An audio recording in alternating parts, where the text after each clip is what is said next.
Hello दोस्तों, शक्ति pharma YouTube channel पर आपका स्वागत है। दोस्तों, आज हम फार्मास्यूटिकल केमिस्ट्री का पार्ट 9 कराने वाले हैं, जिसके अंतर्गत हम आपको इनऑर्गेनिक ऑफिशियल कंपाउंड्स के बारे में बेसिक जानकारी देंगे और इनसे रिलेटेड टॉप 20 एमसीक्यू कराएंगे, जो आपके एग्ज़ाम पॉइंट ऑफ व्यू से मोस्ट इम्पोर्टेंट रहने वाले हैं। तो चलिए दोस्तों, अब शुरू करते हैं आज की क्लास। दोस्तों, आज हम डी फार्म सिलेबस के अकॉर्डिंग कुछ इम्पोर्टेंट इनऑर्गेनिक ऑफिशियल कंपाउंड्स के बारे में जानेंगे। तो दोस्तों, आज हम basically iron compounds, calcium compounds और iodine compounds and contrast media inorganic compound barium sulphate के बारे में जानेंगे। तो चलिए आज का पहला कंपाउंड देखते हैं हम। पहला कंपाउंड है आपके सामने आयरन कंपाउंड्स। ठीक है। तो दोस्तों, आयरन कंपाउंड जो होता है हमारा, जिसको हम जानते हैं फेरस सल्फेट के नाम से। ठीक है। फेरस सल्फेट का केमिकल फार्मूला होता है दोस्तों FeSO4। और फेरस सल्फेट का यूज़ हम क्या करते हैं? इसका यूज़ होता है हेमाटेनिक के रूप में। हेमाटेनिक, ठीक है, यानी आयरन डिफिशियंसी में हम इसका यूज़ करते हैं फेरस सल्फेट का। ठीक है। आयरन डिफिशियंसी या एनीमिया। ठीक है। एनीमिया कंडीशन जानते हैं दोस्तों। इसमें क्या होता है? ब्लड की कमी हो जाती है। ठीक है। जब ब्लड नॉर्मल रेंज से कम हो जाता है तो हम उसको कहते हैं एनीमिया। ये आपको पता ही है। ठीक है। चलिए, अब इसका एग्जाम्पल क्या होता है दोस्तों? इसकी फेरस सल्फेट की टैबलेट भी आती हैं और ये सिरप फॉर्म में भी आता है। ठीक है, याद रखिएगा। चलिए, नेक्स्ट है आपका कैल्शियम कंपाउंड्स। ठीक है। कैल्शियम कंपाउंड्स कौन सा होता है? कैल्शियम ग्लूकोनोट। कैल्शियम जो ग्लूकोनेट है, ये आपका कैल्शियम कंपाउंड है। ठीक है। इसका यूज़ कहाँ करते हैं? कैल्शियम की डिफिशियंसी हो जाती है तो हम कैल्शियम ग्लूकोनेट का यूज़ करते हैं। ठीक है। और दोस्तों कैल्शियम की डिफिशियंसी को हम क्या कहते हैं? हाइपोकैल्सीमिया। ठीक है। तो कई बार एग्जाम्स में ये भी पूछ लिया जाता है दोस्तों कि हाइपोकैल्सीमिया आल्सो नॉन एज। तो हाइपोकैल्सीमिया वो कंडीशन होती है दोस्तों जिसमें कि कैल्शियम की डिफिशियंसी हो जाती है। कैल्शियम का लेवल जो है कम हो जाता है बॉडी में। ठीक है। कैल्शियम ग्लूकोनेट के इंजेक्शन फॉर्म में आता है, ये याद रखिएगा। कैल्शियम जो ग्लूकोनेट है वो इंजेक्शन फॉर्म में आता है मार्केट में। चलिए, नेक्स्ट कंपाउंड देखते हैं अब हम। नेक्स्ट कंपाउंड है दोस्तों आपका आयोडीन कंपाउंड्स। ठीक, जिसको हम आयोडीन के नाम से भी जानते हैं। ठीक है। और पोविडिन आयोडीन का दोस्तों सॉल्यूशन भी आता है। ठीक है। आयोडीन सॉल्यूशन आता है। ठीक है दोस्तों, ये मोस्ट इंपॉर्टेंट क्वेश्चन है। ठीक है। आयोडीन सॉल्यूशन को हम लुगोल सॉल्यूशन के नाम से जानते हैं। कई बार गवर्नमेंट फार्मासिस्ट एग्जाम में पूछा गया है कि iodine solution is also known as. तो ये नोट कर लीजिएगा, iodine solution is also known as Lugol solution. इसका यूज़ कहाँ पे होता है आयोडीन सॉल्यूशन का? तो दोस्तों आयोडीन कंपाउंड्स का हम यूज़ करते हैं as a antiseptic, as a disinfectant. ठीक है, डिसइंफेक्टेंट। और बाउंड्स क्लीन करने में भी इसका यूज़ होता है। ठीक है, जख्म को धोने के लिए भी हम आयोडीन सॉल्यूशन का यूज़ करते हैं। ठीक, नेक्स्ट कंपाउंड आ गया आपका कॉन्ट्रास्ट मीडिया इनऑर्गेनिक। ठीक है, कॉन्ट्रास्ट मीडिया इनऑर्गेनिक सब्सटेंस कौन सा है आपका? बेरियम सल्फेट, मोस्ट इंपॉर्टेंट है। ठीक है, तो बेरियम सल्फेट जो है दोस्तों इनऑर्गेनिक कंपाउंड है, जिसका यूज़ हम एक्सरे कॉन्ट्रास्ट एजेंट के रूप में करते हैं। एक्सरे कॉन्ट्रास्ट एजेंट के रूप में जीआईटी एग्जामिनेशन में। ठीक है, गैस्ट्रो इंटेस्टाइनल ट्रैक्ट के एग्जामिनेशन में हम किसका यूज़ करते हैं? बेरियम सल्फेट का। ठीक है। तो चलिए दोस्तों, अब हम आज के मोस्ट टॉप 20 एमसीक्यू करते हैं। क्वेश्चन नंबर है 161।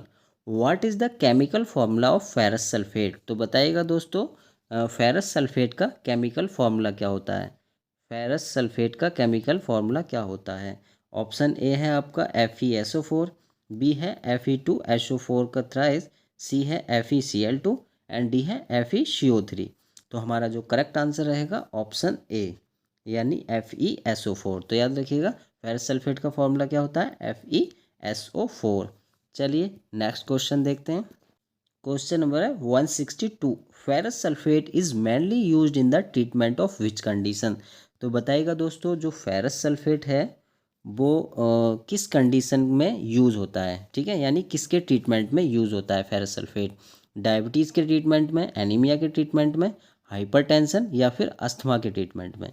तो हमारा जो करेक्ट आंसर होगा ऑप्शन बी, यानी एनीमिया। ठीक है, तो याद रखिएगा, जो फेरस सल्फेट है वो हमारा एनीमिया में यूज़ होता है। ठीक है, एनीमिया दोस्तों आप जानते ही हैं, एनीमिया में क्या होता है, डिफिशियंसी ऑफ आयरन होती है, आयरन की कमी हो जाती है, तो हम उसको क्या कहते हैं, एनीमिया। ठीक है, या कई बार हम ये भी बोल देते हैं कि ब्लड की कमी हो गई। ठीक है, यानी डिक्रीज द ब्लड, बॉडी में ब्लड का लेवल जब कम हो जाता है तो हम उसको एनीमिया कहते हैं। ठीक है,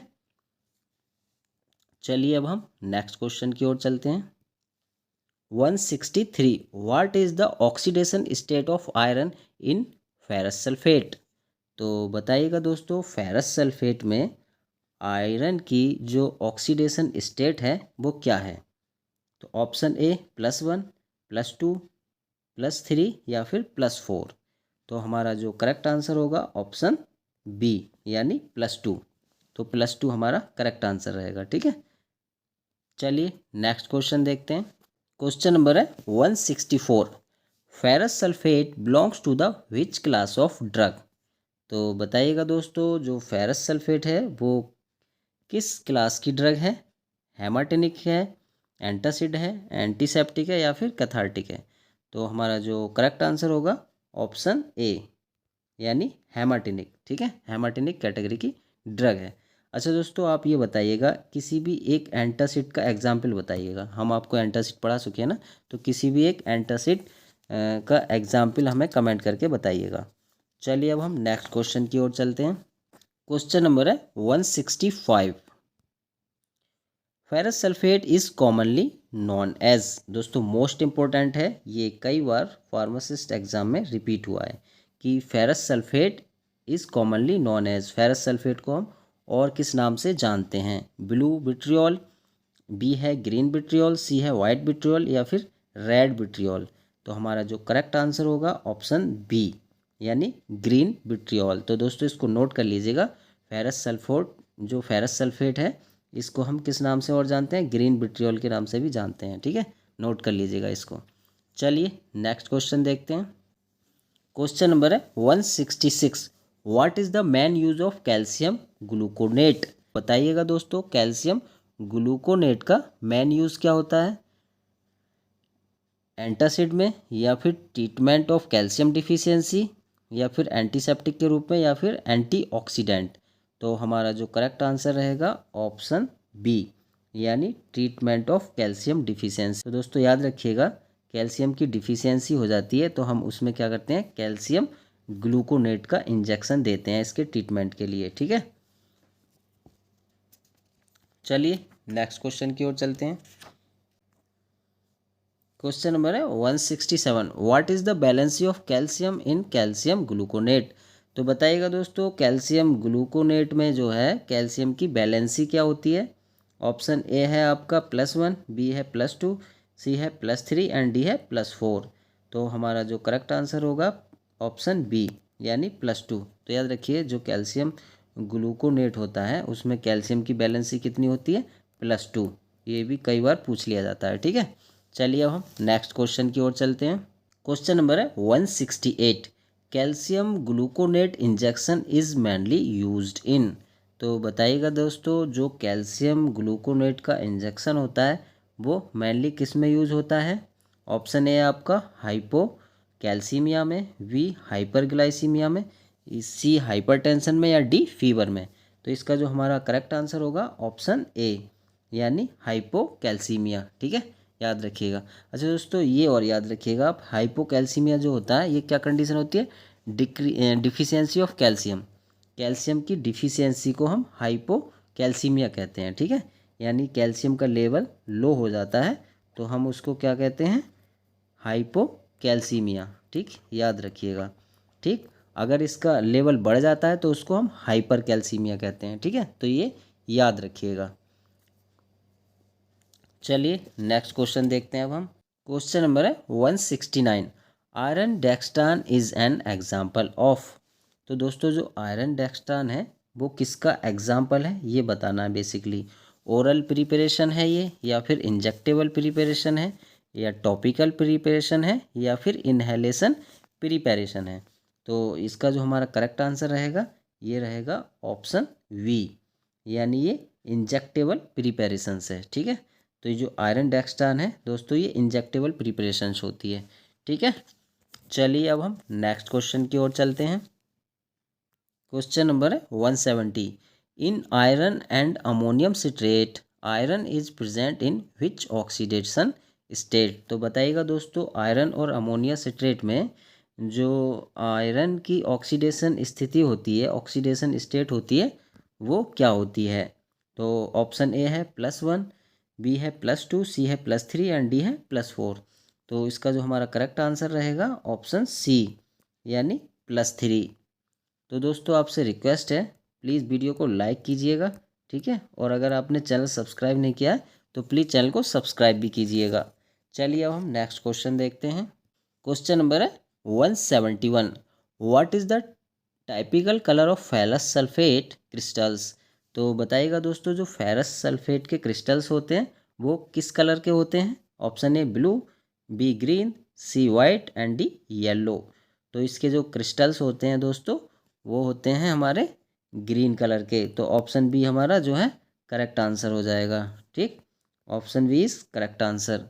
दोस्तों इसके जो क्रिस्टल्स होते हैं वो ग्रीन कलर के होते हैं, इसीलिए हम इसको क्या कहते हैं, ग्रीन विट्रियोल के नाम से भी जानते हैं, ठीक है। ग्रीन विट्रियोल के नाम से इसीलिए जानते हैं क्योंकि इसके जो क्रिस्टल होते हैं वो ग्रीन कलर के होते हैं। ओके, चलिए अब हम नेक्स्ट क्वेश्चन की ओर चलते हैं। क्वेश्चन नंबर है 172। Calcium gluconate is a salt of which element. तो बताइएगा दोस्तों, जो कैल्शियम ग्लूकोनेट है ये जो है किसका साल्ट होता है, ठीक है। Calcium gluconate is a salt of which element.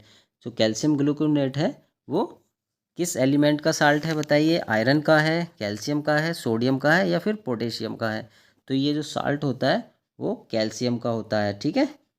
Calcium का साल्ट होता है कैल्शियम ग्लूकोनेट, ठीक है। अच्छा दोस्तों आप ये बताइएगा, जो हमारी बॉडी में जो नॉर्मल कैल्शियम की रेंज होती है वो कितनी होती है, ठीक है। ये इस टाइप के क्वेश्चंस भी कई बार पूछ लिया जाते हैं, ठीक है।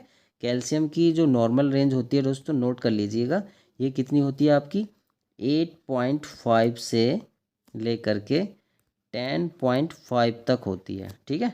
10.5 तक mg/dl, ठीक है।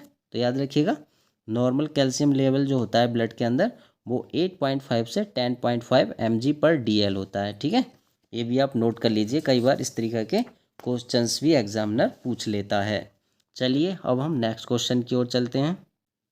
क्वेश्चन नंबर है 173। Ferrous sulphate is use to treat deficiency of. तो बताइएगा दोस्तों, जो फेरस सल्फेट होता है वो किसकी डिफिशियंसी को ट्रीट करता है। आयरन की डिफिशियंसी को, या फिर सोडियम की डिफिशियंसी को, या पोटेशियम की डिफिशियंसी को, या फिर कैल्शियम की डिफिशियंसी को। तो हमारा जो करेक्ट आंसर रहेगा ऑप्शन ए, यानी आयरन की डिफिशियंसी को। तो ठीक है, याद रखिएगा, आयरन की डिफिशियंसी यानी आयरन की डिफिशियंसी होती है, हम उसको क्या कहते हैं, एनीमिया, ठीक है। एनीमिया के नाम से भी जानते हैं, ठीक है। एनीमिया आपको पता ही है, ब्लड की कमी हो जाती है। अच्छा दोस्तों आप ये बताइएगा, जो ब्लड लेवल होता है यानी normal range of blood, blood की नॉर्मल रेंज जो होती है वो कितनी होती है, जल्दी से आप हमें कमेंट करके बताइएगा, ठीक है। चलिए अब हम नेक्स्ट क्वेश्चन की ओर चलते हैं। क्वेश्चन नंबर है 174। Calcium gluconate injection is generally administered by which route. तो दोस्तों बेसिकली आपसे ये पूछा जा रहा है कि जो कैल्शियम ग्लूकोनेट का इंजेक्शन है वो जनरली किस रूट के द्वारा दिया जाता है। Option A intravenous, B oral, C topical and D sublingual. तो इसका जो करेक्ट आंसर है वो है ऑप्शन ए, यानी इंट्रावेनस, ठीक है। तो याद रखिएगा, जो इसका इंजेक्शन है वो हमेशा इंट्रावेनस रूट से दिया जाता है, ठीक है। चलिए अब हम नेक्स्ट क्वेश्चन की ओर चलते हैं। क्वेश्चन नंबर है 175। Ferrous sulphate is mainly used as. तो बताइएगा दोस्तों, जो फेरस सल्फेट है वो मेनली किस में यूज होता है, हेमाटेनिक एजेंट के रूप में, एंटासिड के रूप में, कैथार्टिक के रूप में, या फिर एंटीसेप्टिक के रूप में। तो हमारा जो करेक्ट आंसर है ऑप्शन ए, यानी हेमाटेनिक एजेंट के रूप में फेरस सल्फेट यूज होता है, ठीक है। दोस्तों हम ज़्यादा डिटेल्स में नहीं जा रहे हैं, अगर डिटेल्स में जाएंगे तो वीडियो काफ़ी लंबा हो जाएगा। दोस्तों अगर आपको डिटेल्ड वीडियो देखनी है तो प्लेलिस्ट में जाइए, गवर्नमेंट फार्मासिस्ट MCQ सीरीज़ देखिएगा, वो आपके लिए काफ़ी महत्वपूर्ण रहने वाली है, जो कि हमने आपके लिए बिल्कुल फ्री ऑफ कॉस्ट बनाई है। चलिए अब हम नेक्स्ट क्वेश्चन देखते हैं। क्वेश्चन नंबर है 176, what is the molecular formula of calcium gluconate. तो बताइएगा दोस्तों, जो कैल्शियम ग्लूकोनेट है इसका मॉलिक्यूलर फॉर्मूला क्या होता है। तो इसका जो करेक्ट आंसर है दोस्तों ऑप्शन ए है, यानी C12H22CaO14 इसका मॉलिक्यूलर फॉर्मूला है। ठीक है, तो ये भी कई बार पूछ लिया जाता है, इसको भी आप नोट कर लीजिएगा। ठीक, चलिए अब हम नेक्स्ट क्वेश्चन की ओर चलते हैं। क्वेश्चन नंबर है 177, ferrous sulphate should be stored in. तो बताइएगा दोस्तों, जो फेरस सल्फेट है वो कौन से कंटेनर में स्टोर करना चाहिए हमें, air tight container, open container, plastic bag या फिर वुडन बॉक्स में। तो इसका जो हमारा करेक्ट आंसर है ऑप्शन ए, यानी एयर टाइट कंटेनर। ठीक है, तो याद रखिएगा ferrous sulphate should be stored in air tight container. चलिए अब हम नेक्स्ट क्वेश्चन की ओर चलते हैं। क्वेश्चन नंबर है 178, the common pharmaceutical dosage form of calcium gluconate is. तो बताइएगा दोस्तों, जो कॉमन फार्मास्यूटिकल डोसेज है कैल्शियम ग्लूकोनेट की वो किस फॉर्म में होती है, इंजेक्शन में, क्रीम में, ऑइंटमेंट में या स्प्रे में। तो इसका जो करेक्ट आंसर होगा ऑप्शन ए, यानी इंजेक्शन। तो याद रखिएगा जो कैल्शियम ग्लूकोनेट आता है वो इंजेक्शन फॉर्म में आता है। ठीक है, चलिए अब हम नेक्स्ट क्वेश्चन की ओर चलते हैं। क्वेश्चन नंबर है 179, ferrous sulphate on oxidation converts into. तो बताइएगा दोस्तों, जो फेरस सल्फेट होता है वो कन्वर्ट्स होता है। ठीक है, यानी ferrous sulphate on oxidation converts into. जब फेरस सल्फेट का ऑक्सीडेशन होता है तो वो किस में कन्वर्ट्स हो जाता है। Option A ferric sulphate, B sodium sulphate, C calcium sulphate या फिर डी जिंक सल्फेट। तो इसका जो करेक्ट आंसर रहेगा ऑप्शन ए, यानी फेरिक सल्फेट। ठीक है, तो ferrous sulphate on oxidation converts into ferric sulphate. चलिए नेक्स्ट क्वेश्चन की ओर चलते हैं। क्वेश्चन नंबर है 180, which of the following are examples of inorganic official compounds used in pharmacy. तो बताइएगा दोस्तों, निम्न में से कौन से कंपाउंड्स हैं, इनऑर्गेनिक ऑफिशियल कंपाउंड्स हैं जो कि फार्मेसी में यूज़ होते हैं, यानी फार्मास्यूटिकल इंडस्ट्री में यूज़ होते हैं। ऑप्शन ए है आपका ferrous sulphate, B calcium gluconate, C both A and B and D none of this. तो इसका जो करेक्ट आंसर है हमारा ऑप्शन सी, यानी बोथ ए एंड बी। ठीक है, तो ये दोनों ही दोस्तों हमारे फेरस सल्फेट और कैल्शियम ग्लूकोनेट दोनों ही हमारे क्या हैं, ये इनऑर्गेनिक ऑफिशियल कंपाउंड्स हैं। ठीक है, तो दोस्तों आज की क्लास कैसी लगी प्लीज़ कमेंट ज़रूर कीजिएगा। अगर आपको इस क्लास का PDF चाहिए तो हमारे टेलीग्राम ग्रुप को ज्वाइन कीजिए, लिंक आपको डिस्क्रिप्शन बॉक्स में मिल जाएगा। दोस्तों अगर आपने अभी तक हमारा चैनल सब्सक्राइब नहीं किया है तो प्लीज़ चैनल को सब्सक्राइब कीजिएगा और वीडियो को लाइक एंड शेयर करना नहीं भूलिएगा। सो प्लीज़ दोस्तों, stay healthy and take care. Thank you for watching.